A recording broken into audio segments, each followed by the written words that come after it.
They laughed when he said he was investing only $100. Too small, they told him. You need real money to get rich. But in the summer of 1975, Elias Verma didn't listen. He wasn't looking for the next Apple or Tesla. He didn't even dream of wealth. He just wanted to see what would happen if patience, not luck, decided the outcome. He took his $100, a single green bill, folded twice, and placed it into a simple fund that mirrored the stock market. No fancy strategies, no trading, no noisy. Then he did the hardest thing a person can do with money. He left it alone. 50 years later, that quiet act of faith had turned into more than $34,000, assuming dividends reinvested. Adjusted for inflation, it still crushed the value of cash. Elias hadn't predicted anything. He had simply started. And while others waited for the perfect moment, he proved the smallest step is the one most people never take. It wasn't about timing the market. It was about trusting time itself. Before that quiet $100 decision, Elias Verma lived in a small brick apartment on the east side of Detroit, the kind of place where you could hear the hum of the factory siren before dawn and the sound of tired footsteps after sunset. His father had worked those same lines for 30 years, tightening bolts on cars he could never afford. His mother kept the family alive with coupons and prayer. Money in his house wasn't a conversation, it was a weight. Every dollar had a job before it even reached their hands. So when Elias got his first paycheck at 23, he didn't think about investing. He thought about surviving. Rent, groceries, gas, maybe a small gift for his mother. That was it. But 1975 was a year of contradictions. The economy was shaky. Inflation was climbing. People whispered that the American dream was slipping through their fingers. And yet, every morning, Elias saw men spend their lunch breaks arguing about which car company's stock would explode next. They talked about risk as if it were a lottery ticket. Most of them never invested a dime. Elias was different. He didn't see money as power. He saw it as time. He had watched his father age under fluorescent lights, trading years for a steady paycheck that never stretched far enough. He promised himself he wouldn't live that way forever.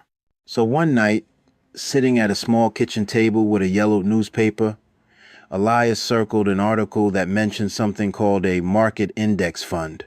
It sounded boring, almost invisible, but it made sense. Instead of chasing one company, you owned a small piece of many. No gambling, no guessing, just growth. He didn't know much about Wall Street. He didn't even own a calculator. But he understood one thing. If he could let time do the work, maybe he wouldn't have to. He took $100, nearly half his monthly rent, and walked into a local brokerage. The clerk barely looked up when he handed over the cash. To them, it was nothing. To Elias, it was everything. That single act became a quiet rebellion. In a world obsessed with getting rich fast, he chose to get rich slow. He kept working at the factory by day, learning by night. He read library books about compound interest and wrote notes in the margins like prayers. Let time be my ally. He didn't tell anyone what he was doing. He just kept showing up to work, to save, to learn. Years later, when others complained about rising prices, Elias didn't panic. He'd built a small emergency fund, paid off his debts, and stayed consistent with his tiny investments. His wealth wasn't loud. It was patient, and it began with a man who simply refused to let fear make his decisions. By the mid-1990s, the world around Elias Verma had changed. Factories were closing. Computers were replacing hands, and the young men who once mocked his small investments now watched stock tickers scroll across television screens with envy and disbelief. Elias, meanwhile, sat quietly at his kitchen table, the same table from 20 years before, sipping black coffee as numbers turned into proof. His $100 had long multiplied. Every dividend was reinvested, every check reinvested again. He never chased hot tips or traded on rumors. He simply followed a rhythm, steady, dull, relentless. And that dullness made him rich in a way most people would never understand. By 2000, the fund he'd bought in 1975 had ballooned. The market had roared through the 80 seconds and 90 seconds. Elias never sold. While others celebrated short-term wins, he celebrated consistency. He lived modestly, same home, same car, same worn-out jacket. He didn't need anyone to see his success. He only needed to feel his freedom. Then came the crash of 2001. Panic filled the air. Neighbors lost half their savings. Elias lost money too, on paper. But instead of fear, he felt something rare, calm. He'd been preparing for this his entire life.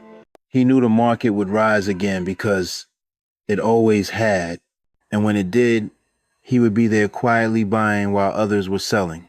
By 2010, the internet boom had changed everything. Elias was older now, his hair thinning, his hands slower, but his principles sharper than ever. He spent his mornings teaching neighborhood kids how to open their first brokerage accounts. Not to impress them, but to free them. He showed them charts of the S&P 500, explained how index funds like VTI and SPY mirrored the economy's heartbeat. He'd trace his finger over the lines, smile, and say, "It's not magic, it's time." His small network of students began calling him Mr. Verma, the timekeeper. They said he could see the future. He laughed at that. He wasn't predicting anything, just obeying a law most people ignored. Save. Invest. Repeat. By 2020, his account statements read numbers he'd never imagined. 6 digits turned into 7. He wasn't a billionaire, but he didn't need to be. He had no debt. His savings could weather storms. His investments were earning while he slept. He reached a point few ever touched quiet wealth. Yet, deep down, he felt a strange emptiness. He looked at his account balance and wondered if money had become too silent. The world was louder than ever: crypto millionaires, meme stocks, overnight traders bragging about impossible returns. He saw himself in their impatience, and it frightened him. Had the lesson of time been forgotten? He began writing a journal he titled The Discipline of Delay. In it, he wrote, "Wealth is not what grows in your account, it's what grows inside your patience." At 70, Elias Verma stood at the peak of a mountain no one else could see.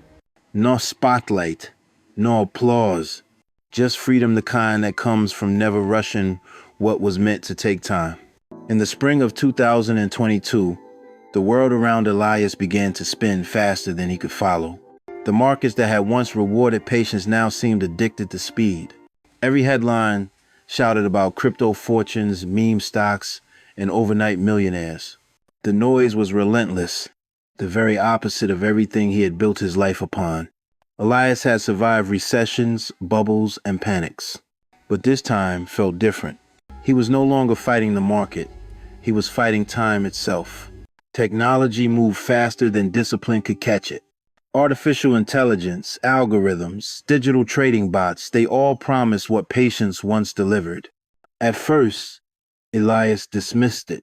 He believed fundamentals never changed. But one day, his old student, now a young entrepreneur, came to visit. She showed him how she used AI to analyze markets, generate reports, even predict trends. She turned a $10,000 portfolio into 6 figures within a year. Elias listened politely, but when she left, he sat in silence for a long time. For the first time in decades, he felt outdated. He opened his account later that night. His portfolio was solid, broad, balanced, untouched, but the charts on his screen told another story. The market had slipped nearly 20% since January. Inflation was surging again. Headlines screamed recession. The same patience that once made him wealthy now felt like a curse. He tried to ignore the fear, but something inside him shifted. Maybe it was age. Maybe it was pride. He began checking his account every morning, something he hadn't done in 50 years. Every dip felt personal. Every red number, a whisper. Maybe you're too old for this game. Then came the letter. His brokerage firm, one he had trusted since the 70 seconds, was merging with a tech-based platform. The message promised a seamless AI-powered investing experience. It sounded efficient. It also sounded foreign. He wasn't angry, just tired. For the first time, he wondered if his kind of investor had gone extinct. In late 2023, he made a decision he thought he'd never make. He sold half his holdings. Not because he needed the money he didn't, but because he wanted control. He told himself it was rebalancing, but deep down, it was fear, dressed as logic. The man who once preached patience was now doubting it. When the market recovered in 2024, his heart sank. The same funds he'd abandoned roared back to life. He had missed the rebound he had always waited for. For the first time, he felt the sharp sting of irony. The teacher had broken his own rule. That winter, Elias stopped checking the markets altogether. He went back to reading books, the old kind with yellow pages and quiet lessons. In the margins, he wrote only one sentence.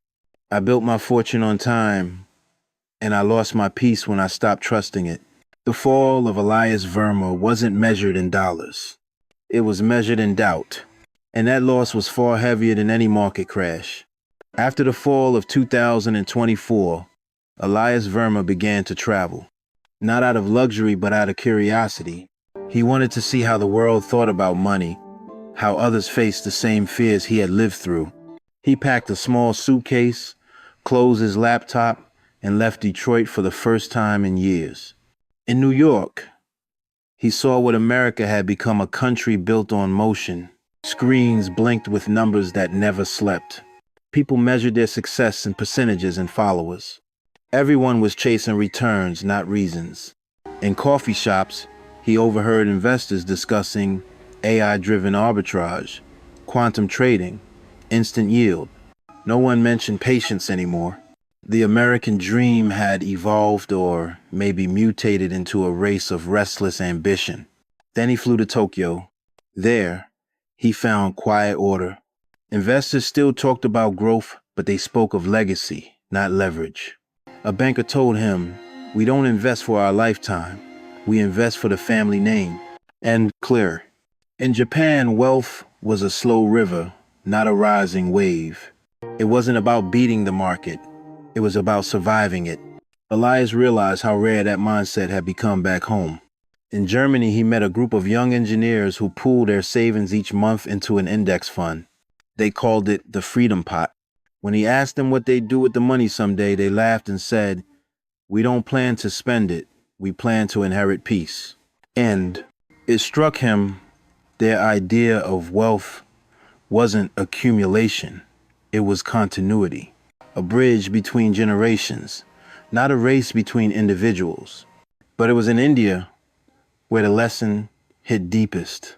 In a small village outside Mumbai, he sat with a farmer who saved the equivalent of $2 a week. When Elias told him about the power of compounding, the man smiled and said, "I already believe in that. That's how I grow my crops." Elias watched the farmer gesture to a field of green, patient, silent, inevitable. The principle was the same: plant, wait, trust. As he returned to America, Elias realized something unsettling. His country had mastered the science of money, but forgotten its spirit. People here could trade faster, analyze deeper, automate smarter, yet still feel poorer. Because wealth without patience is like growth without roots. Impressive, but fragile. Sitting on the plane, he scribbled in his journal, "The rest of the world grows money like a tree. America grows it like a fire. Both give light, only one endures." When he landed back in Detroit, he didn't check the markets. He simply walked past the glowing screens, carrying a different kind of currency perspective. He no longer wanted to beat time. He wanted to live with it. In the spring of 2025, Elias Verma sat once again at the same wooden table where everything had begun. 50 years earlier, he had placed $100 into the market, not knowing it would outlive his doubts, his fears, even his ambition. Now the house was quiet. His hands, older and slower, rested beside the same yellowed newspaper that had once sparked his curiosity. He looked at his account statement one last time. The numbers glowed faintly on the screen.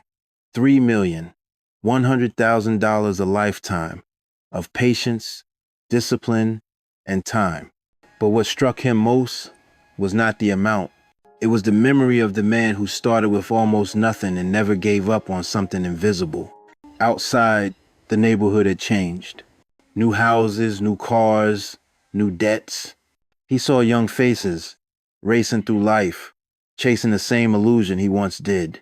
They believed freedom came from speed. He knew now it came from stillness. He began writing letters not to investors or banks, but to his students. Each one began the same way. Do not wait until you have enough. Start while you still have fear. He told them about the $100 experiment, about the years when everyone said it was pointless. He told them about 2024, when he doubted himself and lost his peace. And he told them about the morning he forgave himself the day he realized wealth was never about money. It was about time spent without worry.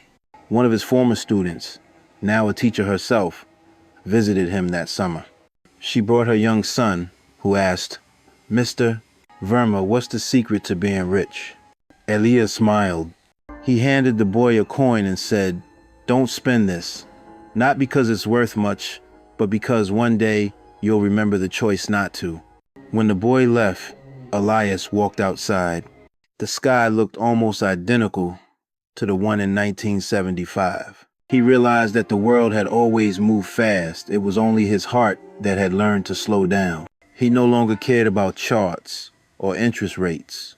His wealth now lived in the quiet moments between sunrise and coffee. That night, he closed his journal with one final line. Freedom is not built in a year. It is built in the years you refuse to give up. Weeks later, the local library where he used to read began hosting a small investing club in his honor. On the wall above the door, someone painted a quote from his journal. He didn't buy freedom, he built it, one quiet choice at a time.